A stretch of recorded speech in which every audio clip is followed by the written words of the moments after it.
Sonia Fri, je suis la fondatrice de la marque Habiba Jewelry. Voilà, une marque tunisienne de bijoux, de fabrication tunisienne, d'inspiration tunisienne, destinée aux femmes. Elle a été créée en hommage à ma mère, mais surtout en hommage à toutes les femmes tunisiennes, toutes les femmes qui portent un rôle, qui portent un message, qui portent des valeurs. Voilà, donc nos bijoux, pour moi, elles sont fabriquées aussi par des femmes artisanes qui sont très impliquées dans leur travail. Et tous les jours, elle apporte quelque chose à la marque, à la création, à la finition, à la fabrication. Des femmes qui m'apprennent tous les jours quelque chose sur ce métier.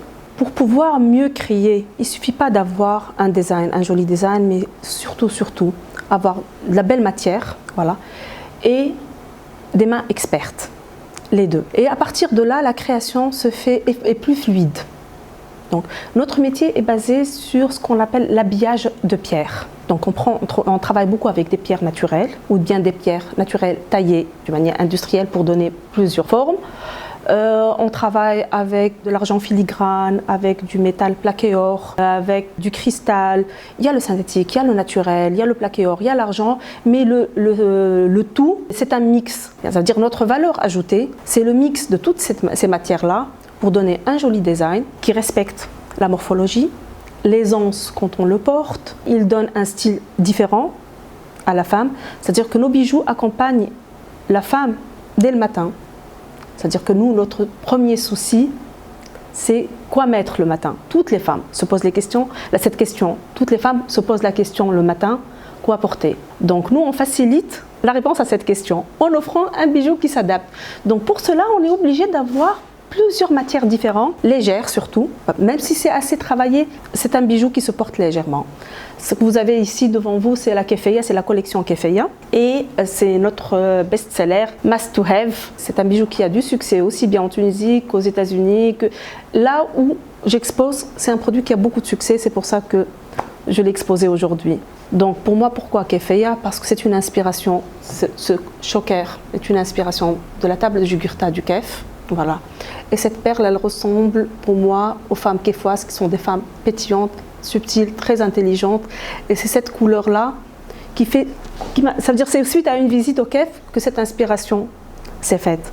Donc pour pouvoir même réaliser ces inspirations, il faut avoir de la matière. Et très différente, de différentes couleurs, de différentes formes. D'abord, tous nos produits sont faits main plutôt. Tous nos produits sont faits main.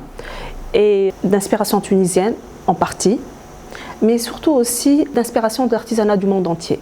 C'est pour ça qu'on a un univers qu'on appelle l'artisanat du monde. On peut se permettre d'utiliser du verre soufflé de Murano, un collier africain, du filigrane Tatounous, le Mahbouba, le Khomsa. On ne se laisse pas sur un terrain restreint, qui est l'inspiration tunisienne uniquement. On préfère utiliser d'autres artisanats et c'est ce qui fait le mix, c'est ce qui fait la richesse, c'est ce qui fait que c'est un produit facilement exportable. Par ailleurs aussi, on a des produits qu'on peut porter tous les jours, pas forcément la touche artisanale. Voilà, parce que bon, c'est vrai que parfois on a besoin d'un produit authentique.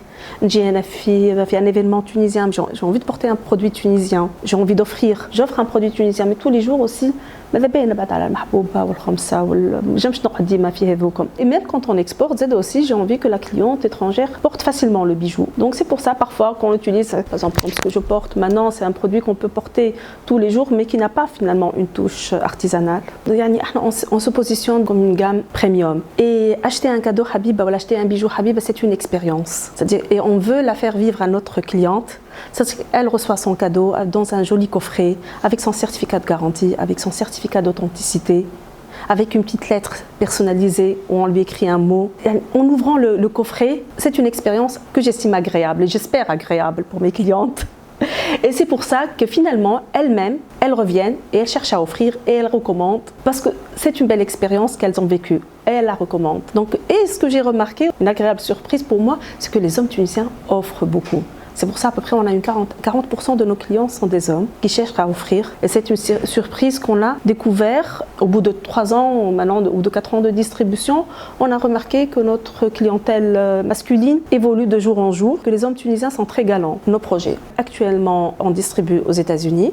On a 2 distributeurs aux États-Unis. On a un distributeur à Cannes. On a un distributeur à Paris, c'est-à-dire par région. Là, sur la France, c'est par région. Voilà, nos canaux de distribution, nous, on a l'ambition de nous positionner comme une franchise tunisienne, voilà, d'ouvrir ultérieurement sous le label Habiba, les boutiques Habiba.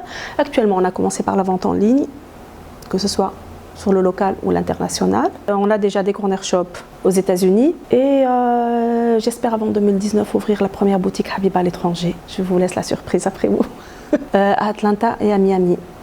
C'est-à-dire quand j'ai commencé ce projet, c'est une passion et bon, moi je viens de la finance, de la distribution. Je ne pouvais pas m'arrêter à créer des bijoux et à les vendre dans une boutique et s'arrêter là. C'était trop peu pour mes ambitions, pour cette marque, pour ce produit qui a pris beaucoup de mon temps et de ma passion. Donc j'ai décidé de la distribuer sous forme d'une marque. Pas de vendre un produit tunisien, j'ai décidé de vendre une marque tunisienne.